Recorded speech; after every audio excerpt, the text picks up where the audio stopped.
Mehsana highway પર મોતનો કહેર, લક્ઝરી બસ અને ટ્રક વચ્ચે ભીષણ અકસ્માત, બેના મોત. મહેસાણા ઊંઝા હાઈવે પર અકસ્માત સર્જાતા 2 લોકોના મોત નિપજ્યા છે, જ્યારે 13 જેટલા મુસાફરો ઈજાગ્રસ્ત બન્યા હોવાનું સામે આવ્યું છે. આ અકસ્માત મહેસાણા જિલ્લાના મોટીદાઉ ગામ નજીક સર્જાયો હતો. મળતી માહિતી મુજબ વડોદરાના રાજપીપળાથી કેળા ભરીને એક ટ્રક રાજસ્થાનના જોધપુર તરફ જઈ રહી હતી. તે દરમિયાન અમદાવાદ તરફ જઈ રહેલી લક્ઝરી બસના ચાલકે અચાનક કાબુ ગુમાવતા બસ સીધી ટ્રક સાથે ધડાકાભેર અથડાઈ હતી. આ અકસ્માત એટલો ભયાનક હતો કે ઘટના સ્થળે ચીસો અને અરેરાટીનો માહોલ સર્જાયો હતો. આ અકસ્માતમાં 2 લોકોના ઘટના સ્થળે જ મોત નિપજ્યા હોવાનું જાણવા મળી રહ્યું છે, જ્યારે 13 જેટલા મુસાફરો ઈજાગ્રસ્ત બન્યા છે. મહેસાણામાં એલસીબીની મોટી કાર્યવાહી, દેશી પિસ્તોલ અને કાર્ટિજ સાથે એક ઈસમ ઝડપાયો. મહેસાણા લોકલ ક્રાઇમ બ્રાન્ચે એક મોટી કાર્યવાહી કરતા દેશી બનાવટની પિસ્તોલ અને એક કાર્ટિજ સાથે એક ઈસમને ઝડપી પાડ્યું છે.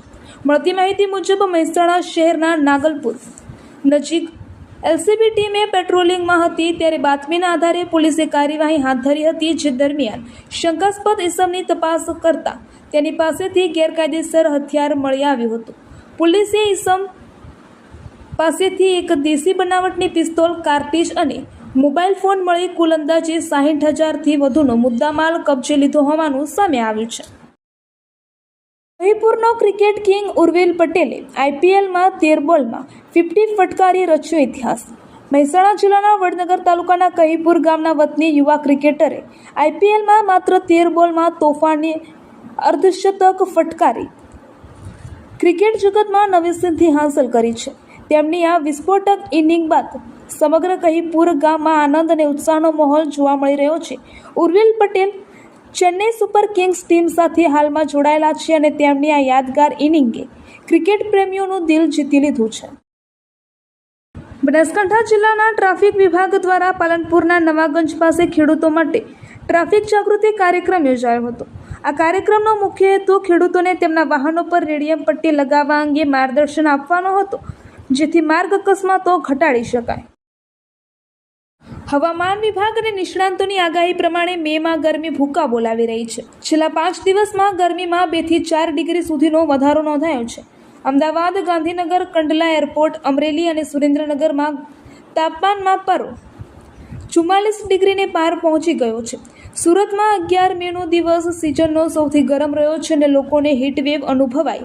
સુરતમાં 42.2 ડિગ્રી તાપમાન નોંધાયું, જે સામાન્ય કરતાં 6.8 ડિગ્રી વધુ છે. સોમવારે નોંધાયેલા તાપમાને ચાલુ સિઝનનો રેકોર્ડ તોડી નાખ્યો છે. સુરેન્દ્રનગરમાં 45.5 સેલ્સિયસ સાથે રાજ્યનું અને આ સિઝનનું સૌથી ગરમ શહેર નોંધાયું છે.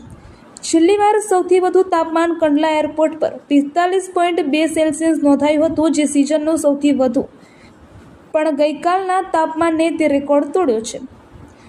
જો 2 ડિગ્રીનો વધારો નોંધાશે તો 2025નો પણ રેકોર્ડ તૂટી જશે. દેશ અને દુનિયાના સમાચાર જોવા માટે અમારી ચેનલ MG લાઈવ ન્યૂઝને સબસ્ક્રાઇબ કરો અને બેલ આઇકોન પર ક્લિક કરો, જેથી રોજે રોજની અપડેટ આપને મળતી રહે. સાથે જ અમારું ફેસબુક અને ઇન્સ્ટાગ્રામ પેજને પણ ફોલો કરો.